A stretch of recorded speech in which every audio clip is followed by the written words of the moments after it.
How important are puzzles for preschoolers? When a child engages in puzzle, they build upon 3 basic skills: motor skills, cognitive skills, and emotional skills. Here's how you can help your child at home to develop these set of skills.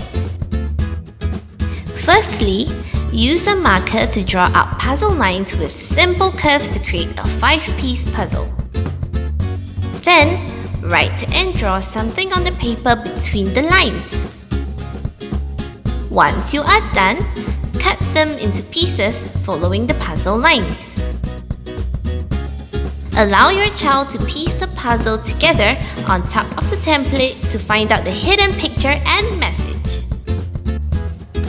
For older children, do work on more pieces and allow them to train on their hand dexterity skills by cutting the puzzle themselves. As such, they will also learn and establish the part-part whole relationships in shape.